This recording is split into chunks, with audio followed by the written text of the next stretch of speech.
I was lying on a hospital gurney, contractions hitting every 2 minutes. And the nurse at the desk was arguing with me about my insurance paperwork. Ma'am, I am crowning. I don't care about column B. And that is how I ended up giving birth in front of the most dangerous man in the city. Part 1. Let me explain my life. My name is Jian, and I need you to understand something about me before this story makes any sense. I am not dramatic. I am a very calm, very logical, very organized person. I had a birth plan. 17 pages. Color-coded. Laminated. Page 1 breathing techniques.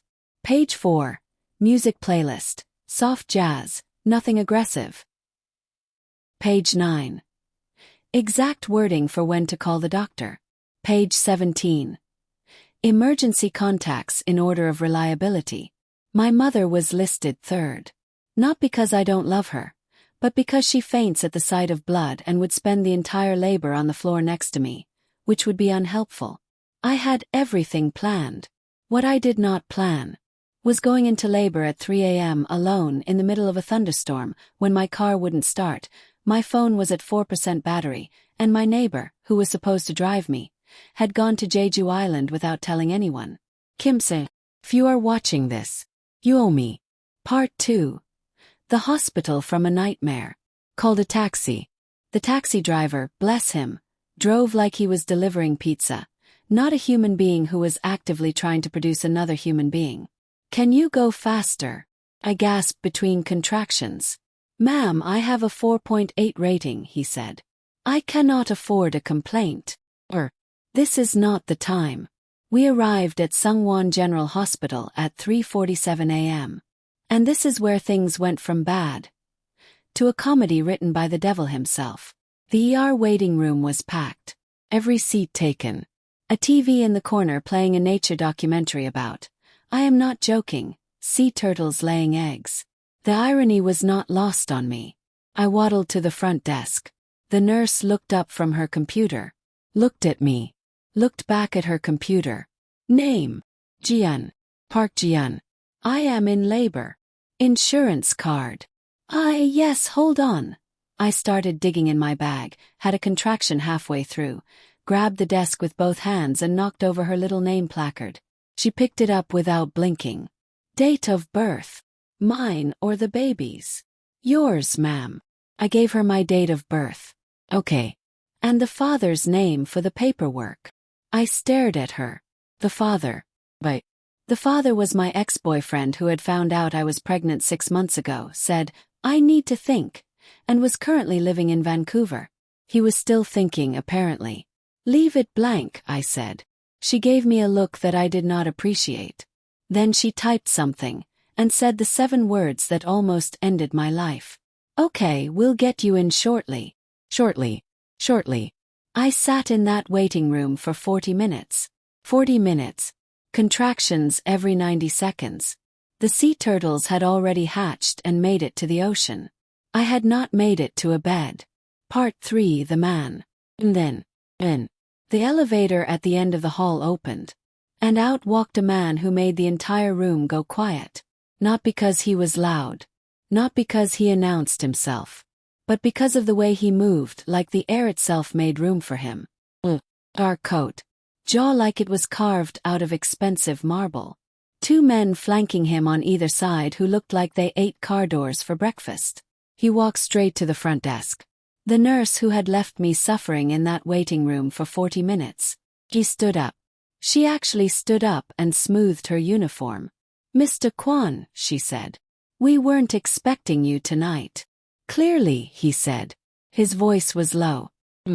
The kind of calm that is more terrifying than shouting. He placed both hands on the desk. My mother had her follow-up scheduled for tonight, and I was told she waited over an hour. In a hospital that he paused. Fund generously. The nurse began to sweat visibly. And that is when I had the worst timed contraction of my entire pregnancy. I gripped the chair. I made a sound that I will not describe in detail, but which caused 3 people in the waiting room to stand up out of concern. The man, Mr. Kwan, turned around. He looked at me. I looked at him. I was sweating. My hair was destroyed. I was wearing an oversized hoodie that said, "Not a morning person," on it because it was 3 a.m. and I had not planned to be seen by anyone attractive for at least 3 more months. "How long have you been waiting?" he asked. 40. Another contraction. "Minutes," I finished through my teeth. He turned back to the nurse. He didn't yell. He didn't even raise his voice. He just said very quietly, "Get her a room. Best room in this building. And get me Dr. Choi. Dr. Choi is off duty."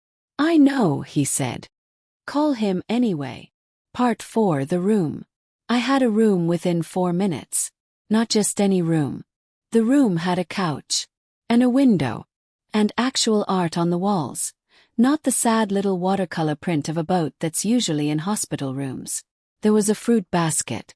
I don't know where the fruit basket came from. It was just there. Dr. Choi arrived in 15 minutes, still buttoning his coat, looking mildly terrified.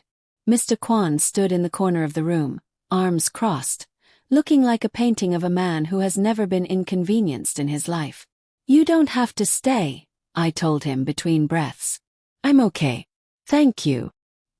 He looked at me like I had said something mildly puzzling. "You're alone," he said. Simply. Like that was all the explanation needed. "I have a birth plan," I said weakly. "Where is it?" Pointed to my bag. He reached in, pulled out the laminated 17 pages, looked at page 1, and without any change of expression whatsoever, he began to read it. "I want you to picture this. A man who apparently owns a hospital, who has bodyguards waiting outside the door, who made a nurse stand up just by walking into the room. Sitting in a hospital chair at 4 a.m. reading my color-coded laminated birth plan with complete and total seriousness. Page 4 says soft jazz," he said. "Yes." He took out his phone, found a soft jazz playlist and set it playing. I started crying. Not from pain. Just from relief. And shock. And the absolute absurdity of the situation. "Why are you crying?" he asked, looking genuinely alarmed.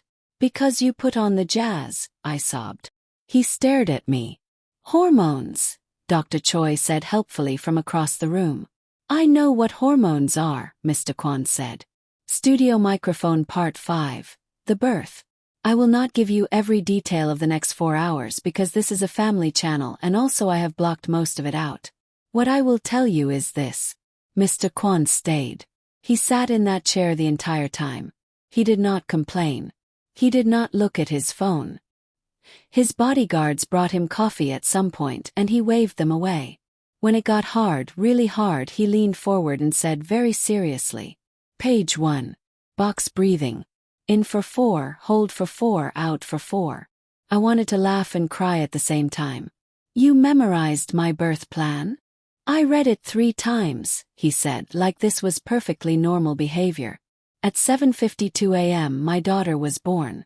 She came into the world screaming, which honestly same, and they placed her on my chest and everything else just stopped. Pain. Fear. The embarrassment of going into labor in a hoodie in front of a man who looked like he belonged in a magazine. All of it just stopped. It was just her. Her tiny face. Her perfect furious scream. Her little fingers curling around mine like she'd been looking for them her whole life. I looked up. Mr. Kwon was standing now.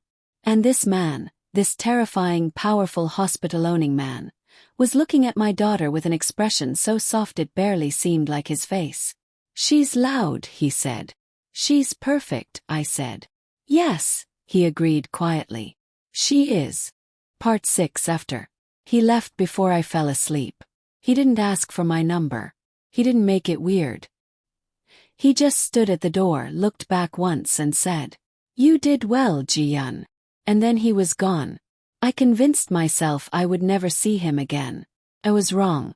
Because 2 days later, when I was being discharged, the billing desk told me that my entire hospital stay had been taken care of. Every cent. Paid by an anonymous donor. I looked at the receipt. And at the bottom, in small neat handwriting, was a note. Page 17. Emergency contacts. Add 1 more. And there was a phone number. I stared at it for a very long time. My mother, who had finally arrived only 12 hours after the birth because her flight was delayed, looked over my shoulder. "Who is that from?" she asked. I looked at my daughter, asleep in her car seat, tiny and perfect and completely unaware of the chaos she had already caused. "Someone who read the plan," I said. I called the number 3 weeks later. And that is a whole other story. Drop it in the comments if you want part 2. Because trust me, it gets even more unhinged from here. Like this video if the jazz part got you. This is Air Nero Romance. Subscribe because part 2 is coming and you do not want to miss it. Comment, team, he's a red flag wrapped in a trench coat, or team, marry him immediately. See you next time.